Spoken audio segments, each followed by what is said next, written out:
Welcome to the Dating After Divorce podcast. I'm your host, Sade Curry, and I believe every divorced woman deserves a romantic relationship where she feels safe, loved, and cherished. You can create the most amazing life after divorce, and I will teach you how. Hello, everyone, and welcome to the Dating After Divorce podcast. I'm your guest host, Kent Curry, and I'll be interviewing my wife, Sade Curry. This is a first, but we wanted to do something to celebrate a pretty big career moment for Sade. So tell us what that's all about. It just happened. Hey, everyone. Sade here. Yes, all of us, listeners, hosts, co-hosts, and guests on the podcast, just reached 100,000 downloads of the Dating After Divorce podcast. Right. Yeah, that's right. Really big. Where were you, and how did that make you feel when you learned that? Okay, so I saw the email the morning of International Women's Day, which was Friday morning, the 8th of March, 2024. But the email had come in the night before, which was nice because I wasn't doing my usual working late, checking my email at odd times. So I didn't see it the night before. I think it was about 7:34 p.m. the night before that the 100,000th podcast download happened. All right. That's fabulous. So did you let out a little squeal? I would have. So I had been anticipating it for about 3 weeks, kind of watching the podcast stats inch from like 99,950. So I knew it was coming soon. Sure. And I was sort of in a bit of a lull with the podcast, taking a step back just to work on my health for a few weeks. And so I think I had thoughts about like, I'm not going to make it to 100,000 until I finish this health thing that I'm doing and getting back there, recording episodes. So I was actually really delighted that in the middle of me taking a break, it happened. And I was very excited, very happy. I texted a bunch of people. I told you. It was great. Right. Okay. So let's get into the numbers a bit. How many guests roughly have you interviewed in that time? I have interviewed about 75 to 78 guests. There've been I've had a total of 82 guest episodes. So there've been about 4 or 5 guests that I've had come back multiple times. Very cool. And how long has the podcast been going on? 3 years. 3 years. So I skipped this celebration in February. Okay. The podcast turned 3 February 2024. Okay. All right. That's very cool. So roughly 33,000 downloads a year. Yeah. Although I'm sure it's increased as it's grown in popularity. Yes. So I started out at about 400. The first few months, it was about 400 to 500 downloads a month. Okay. And now we're right around anywhere between 3,000 to 5,000. Wow. Every month. Yeah. That's fabulous. So your previous honor before that was you got on a top 10 list. Oh, yeah. We celebrated that on social media. Right. So about 6 months ago, I think it was about 6 to 8 months ago, Audible selected the Dating After Divorce podcast as one of the top 10 relationship podcasts. Yes. So let's get right into that. Do you have a favorite topic you've discussed, or what do you find you get the most audience response for? I have been surprised at the episodes that have been the most popular. Our Valentine's Day episode is one of the more popular ones. My Dating After Divorce story, I think, is the most popular episode. Okay, that makes sense. Altogether. However, recently, just in the last couple of months, there was a spike on a particular episode. Okay.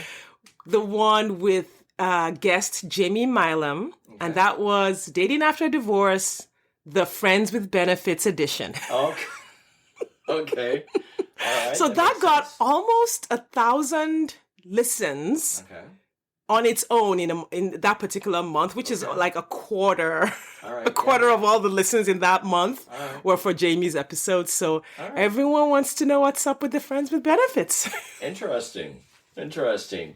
So why did you start the podcast? Yeah, so I started the podcast, I think many reasons. As a coach, digital marketer, course creator, I put out workshops, coaching for women dating after divorce. And I was looking for ways to make it easier for people to get the information. And so I am not like really big on writing. And so when I started out writing email content, writing social media posts, and it just took me a lot longer to put my thoughts together and get it out to the people who wanted it. And sometimes I would do video. That also took me a little minute to get that out. And I thought, you know what? I'm a talker. You know, I'm able to just sit and have conversations. I'm an extrovert. And so I thought, you know, if I had a podcast, I could put more information, more tips out for people who wanted them a lot faster. And it's turned out to be true. Okay. So what were your biggest challenges getting started? Getting started? Yeah.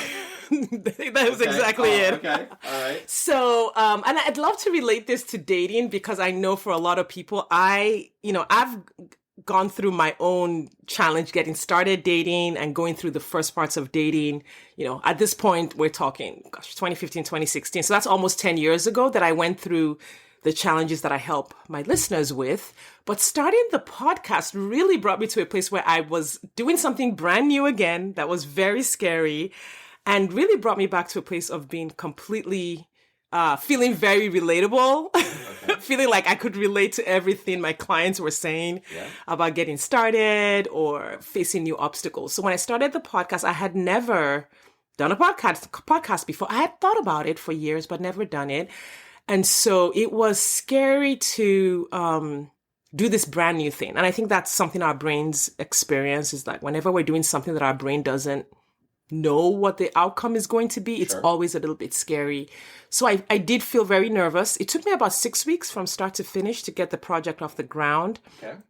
And I remember going to my coach every single week, like just with a ton of anxiety about getting it right, about saying things right. I think my biggest fear was, is it going to make sense? Because when I'm sitting across from someone, I'm talking, I get the feedback of like, they resonate with what I'm saying. They understand what I'm saying. It's like instant feedback loop when I'm talking and I can see the person. On a coaching call, I get the instant feedback loop. On a podcast, you're just recording into the ether. Sure. And so I think I was really nervous that it wouldn't make sense. It would be too short. It would be too long. You know, I had all kinds of thoughts and I got a lot of coaching. I'm so thankful to all my coaches and my friends and to you because you were a big part of that. You got to hear, I would be up here trying to record an episode in my office and I'd come down and tell you all about what I was going through and what I was feeling. So, anxiety, so I think that was the biggest challenge was just getting started and then being willing to feel the obstacles and encounter the challenges along the way. Okay. All right. So what's coming in the near future? In the near future, I'm making some tweaks to the podcast. I want to put out more solo episodes. I think that's feedback that I've received from the listeners is that as much as they love my guests, they want more solo episodes from me. So I am going to do a lot of solo episodes going forward. There are a couple of series that I did not complete in the past. So I started Lessons from the Tinder Swindler. Okay. And I actually have a placeholder in the podcast episode listing. So if you go back, you'll see some places where there's a couple of episode numbers skipped. Okay. That was to complete the series of the Tinder Swindler. And we had a couple of life transitions. Yeah, we had a couple of life transitions in our family, so I just didn't get around to finishing that podcast series. So I'm going to go back and finish those, fill those in, and then do more solo episodes. I have so many ideas. I have a couple of 100 ideas stored on my computer for the podcast where I break down like just little moments that women encounter when they're dating. And I want to turn those, they might not be as long episodes, but I really want to cover like little things like when you're swiping and you see a particular kind of profile. So instead of the broad strokes, just really bringing it down to the nitty gritty of specific scenarios. Sounds like a winner. That's great. I think that's going to work. Well, congratulations. 100,000 downloads is fabulous.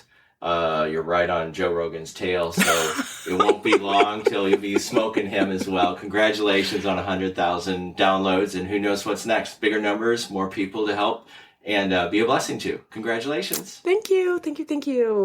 All right, listeners, thank you so much for joining us today. We appreciate your time and attention, and we will see you next time.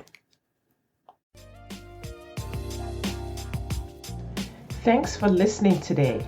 If you are ready to get married after divorce, I want to invite you to download my free 8-video training specifically designed to help divorced women date with ease and get married again.